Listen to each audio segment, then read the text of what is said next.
So, this lesson is going to pull together a lot of different things that we've done over the last couple of weeks. Um, Furthest back, we've done literal equations, which was just kind of rearranging an equation solved for a particular variable. The class before last class, we worked on relations, what a relation is, how to find a relation given a mapping diagram, a graph, a list of domains, and a function. We learned what a function is, the specific kind of relation that a function is, how to tell whether something is using a bunch of different methods, and all that kind of stuff. All that stuff is going to come together into this lesson today. Today, we are going over how to solve for y, and then we're going to put that y in a few different forms. We're going to look at a few different forms, and we're going to put them into what's called slope intercept form. All right. So let us begin. I'm going to share my screen with you, and we will proceed from there. I don't know why it always puts my video up there, but oh well. So our essential question for today, and if you remember in that last video, I said we're going to be continuing on using these Cornell style notes. And so that's what we are going to be using today, these Cornell style notes. So our essential question is going to be, how can I solve an equation for a variable? And that might look familiar because this is one that we have addressed multiple times in the past when we covered literal equations. So let us start off by going over the different ways, the different forms we can write these equations in. The most standard form that you've seen quite a bit is called standard form, funny enough. And that one looks like a x plus, actually, I'm going to write this in the equation editor because I don't like the way it looks when it's not. Ax plus by equals c. Oops, that's not a b. All right, by equals c. And now you might be wondering, hey, Mr. Williams, what's that a and the b? I know what x and y are, and kind of c, but I don't know what a and b are. A and b are our replacements for numbers in this case. Remember, literal equations, we can do that. We don't have to have any numbers in them, and we can still solve for different things. So our a and our b in this little equation, just replace the numbers, okay? So we have an x, a y, and a c as our variables. Our standard form looks like ax plus by equals c. Next, let's look at slope intercept form, which is one that you probably have all heard of. And I'll go ahead and change colors to that one. One that you probably have all heard of at some point or another, and one that you will get really familiar with in this class. We have y, y equals mx plus b, okay? And each of these variables in this term means something, and we'll go more in depth with that in a later lesson. So we have y equals mx plus b. All right. And next we have this point slope form, which is something you may or may not have seen. If you haven't seen it, that's okay. We're going to spend a little time with it as well. This one is y. Oh, I don't like that color. Got to change that. That bright green is, this one might just have to be this red color. All right, y minus y sub 1 minus y1, the first y value, is equal to m times the quantity x minus x sub 1. All right, that is point slope formula. Point slope. We have our points, x and y, And then we have our slope m. But we'll get more into depth with that later. The bulk of this lesson, we'll be using this y equals mx plus b. Okay, so let's go ahead and move on. When we are given standard form, we want the equation written in slope-intercept form to help us graph the equation of a line. To rewrite the equation, we will solve for y. Solve VE, solve for y. Okay? When we solve for y, that's exactly like doing those little equations we did before. We're going to solve for y.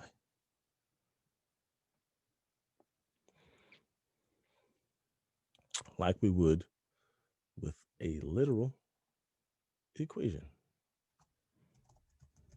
Like using inverse operations. And we've used that word quite a bit, but if you still don't know what it means, there we go. Inverse means opposite. All right. So to solve these for y, we are going to use our inverse operations or our opposite operations. All right. So now let's actually do some of them. Let's solve the following equations for y and put in right in slope-intercept form. Remember, slope-intercept formula is y equals mx plus b. So let's solve number one for y. First, I'm going to subtract this x on both sides. Minus x, minus x. This x goes to 0. And what I'm left with here is this 2y. Since I'm solving for for slope-intercept, I'll use the same color as that. 2y is equal to 10 minus x. All right. And we're still not done. We got to get this y all by itself. So now I'm going to divide both sides by 2. Divide by 2, divide by 2. When I divide by 2, I end up with y by itself is equal to this entire side, 10x divided by 2. We can go ahead and split that to 10 over 2 minus x over 2. And when we do that, we end up with 10 divided by 2, which is 5, minus x over 2. And in this case, we're going to leave it like this. Now, you can keep this as x over 2, but the way we're going to be doing this in the future, you may want to have it as 1/2 x. Okay? And you'll see that later on when we do that. All right, I'm going to do number 2. Oh, let's do this last part. Our slope-intercept form is exactly what we have right here. This y equals, and to put it in slope form, we want to, we're going to have to rearrange it a little bit. You see how this is y equals mx plus b. We have something x. This negative 1/2 needs to come first. So let's put that first. Negative 1 over 2x plus 5. There we go. And now we have done number 1 and written it out in slope-intercept form. All right. I'm going to do number 4, and you guys are going to do 2 and 3. All right. Number 4 says slope-intercept 1/3 x plus 2y equals 8. So I'm going to move this 1/3 x over.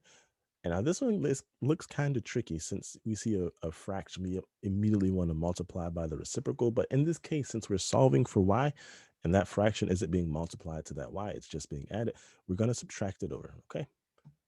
So we're going to go minus 1/3 x on both sides. Minus 1/3 x. And don't forget that x, when we subtract 1/3 x from this side, it goes to 0. And now we have this 2y is equal to 8 minus 1 over 3 x, okay? And now I see this 2 being multiplied to this y. I'm going to go ahead and divide by 2 on both sides. Divide by 2, divide by 2. And it's like, oh, snap, Mr. Williams, we got a fraction divided by a number. How do we do that? Don't freak out yet. It's not that bad, I promise. When we divide by 2, that is the same thing as saying multiplying by 1/2. So we can multiply 1/3 by 1/2 and we'd still get the same number. So we have this 8 over 2, which is going to give us 4. Oops, I need the draw tool. Erase that. 8 over 2, which is going to give us 4. So we end up with this y equals 4, because 8 over 2 is 4. And then we have 1/3. I'll do this out on the side. So this 1/3, negative 1/3 divided by 2 is the same thing. Dividing by 2 is the same thing as multiplying by 1/2. So 1 over 3 times 1 over 2. That's what that means, okay? And I'll leave this off on the side for you all to see. So when I write this in, you don't get too confused. Multiply it by 1/2 is going to be 1 over, 6x. All right. And so when we write it in slope-intercept form, we're going to write it in the form y equals mx plus b. So y equals, our m in this case is 1 over 6. 1 over 6, our x. And don't forget that negative, like I almost just did. Negative 1 over 6x plus 4, okay? So before you turn this in, go ahead and do number 2 and number 3. And I'm going to do 5 for you all, and you all should be able to do 6 and 7. Number 5 looks a little different because we are changing gears. We are working with inequalities. And so inequalities follow the same step. But remember that if you divide by a negative number,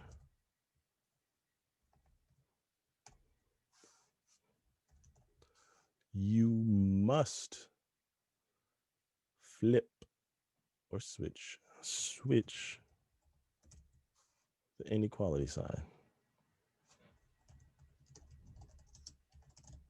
You must switch the inequality sign. All right. And you guys have been pretty good about doing that. That's the only difference with putting these in slope-intercept form. So I'll do 5 and you all do 6 and 7. Number 5 says 3x plus 12y is less than 24. So my first step is going to be to subtract this 3x on both sides, minus 3x. Now, I've seen a number of you all do this. If you'd like to, if this helps you, go ahead by remembering to put that line down the middle to indicate and show when you've done it on both sides. Go ahead and do that. So we've got 3x going on this side, and we have 12y equals 24 minus 3x. All right. Oh, not equals, is less than 24 minus 3x. And so now my next step is going to be to divide by 12y.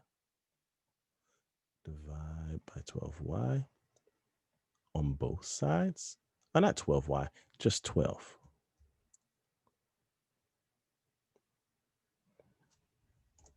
And divide by 12 on this side. I need to erase that y here. And so when I divide by 12, this 12 goes to 1. And what I'm left with is y is less than 24 divided by 12. I'm going to treat these as two different things. 24 divided by 12 is 2. So y is less than 2. And then negative 3 over 12 is going to be a negative 1 over 4. And I'm going to bring that x out, or 4x. All right. So y is less than 2 minus 1/4 x. And now, we have to put this thing in slope-intercept form.